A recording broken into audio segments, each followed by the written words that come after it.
Pernah kepikiran nggak gimana sih negara serapi Jepang itu ngurusin pajaknya? Yuk, kita bongkar sistem mereka yang ternyata, wah, menarik banget. Jadi, ini dia pertanyaan kuncinya. Gimana caranya Jepang menyeimbangkan dua hal yang kayaknya nggak mungkin nyatu? Percaya penuh sama warganya buat bayar pajak secara sukarela, tapi di sisi lain punya penegakan yang super ketat. Nah, inilah inti dari pembahasan kita kali ini. Oke, biar gampang, kita bakal bedah sistem ini jadi 6 bagian utama. Kita mulai dari yang paling dasar dulu ya. Pertama-tama, kita perlu mundur sedikit ke belakang nih, buat ngerti filosofi dasarnya.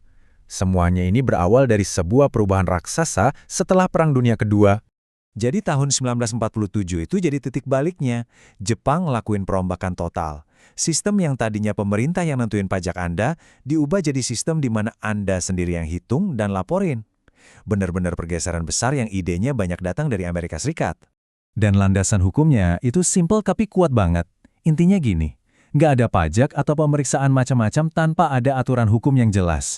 Ini penting banget buat mencegah otoritas pajak bertindak seenaknya. Oke, jadi siapa aja nih yang terlibat di lapangan? Yuk kita kenalan sama Badan Pajak Nasional Jepang atau yang biasa disebut NTA. Struktur NTA ini pada dasarnya dibagi dua. Kalau Anda perusahaan raksasa dengan kasus yang menjelimet, Anda bakal berurusan sama biro regional. Tapi kalau Anda perorangan atau UKM, nah, ada 524 kantor pajak lokal yang siap melayani. Intinya sih simple. Besar kecilnya bisnis Anda itu yang nentuin siapa yang bakal datang buat meriksa. Jadi udah jelas petanya. Nah, kita udah tahu siapa yang meriksa. Sekarang, pertanyaannya, gimana cara mereka memeriksa? Karena ternyata pemeriksaannya itu ada dua jenis yang beda banget loh. Betul sekali, ada pemeriksaan yang sifatnya kerjasama dan ada juga yang sifatnya paksaan. Dua dunia yang berbeda. Perbedaannya, wah, drastis banget. Pemeriksaan sukarela itu basisnya kooperatif ya. Ngobrol, wawancara, minta dokumen baik-baik. Sebaliknya, investigasi kriminal itu bisa berarti ada penggerebekan mendadak. Petugas datang bawa surat perintah dari hakim. Konsekuensinya juga jelas, jauh beda. Sekarang kita masuk ke bagian yang paling canggih. Mari kita lihat gimana teknologi secara fundamental mengubah total cara kerja mereka. Jadi, Jepang punya program namanya Transformasi Digital, atau DX. Ini bukan sekedar update kecil-kecilan, tapi benar-benar perombakan radikal untuk sistem perpajakan mereka. Nah, coba lihat deh perubahannya. Dulu, prosesnya ribet, butuh banyak surat menyurat, bolak-balik, makan waktu. Sekarang, semua disederhanakan jadi pertukaran data online yang super cepat. Antara kantor pajak, bank, sampai ke wajib pajak itu sendiri. Efisiensinya bukan main. Terus gimana sih AI ini dipakai? Macam-macam. Dia bisa otomatis nemuin hal-hal aneh di laporan Anda. Bisa juga ngecek silang data dari pihak tiga, misalnya data aset kripto.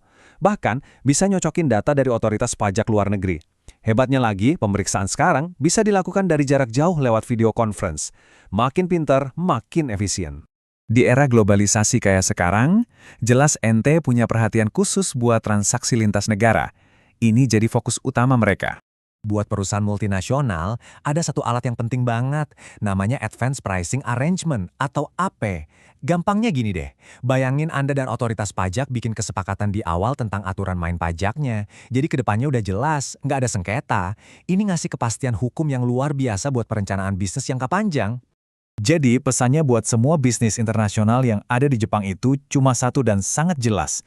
Dokumentasi yang rapi itu adalah benteng pertahanan terbaik Anda. Titik.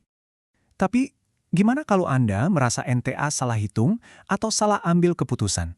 Tenang, sistem di Jepang udah nyiapin jalur yang jelas buat mengajukan banding. Prosesnya begini. Pertama, Anda dapat hasil pemeriksaan. Kalau nggak setuju, Anda bisa ajukan keberatan secara resmi.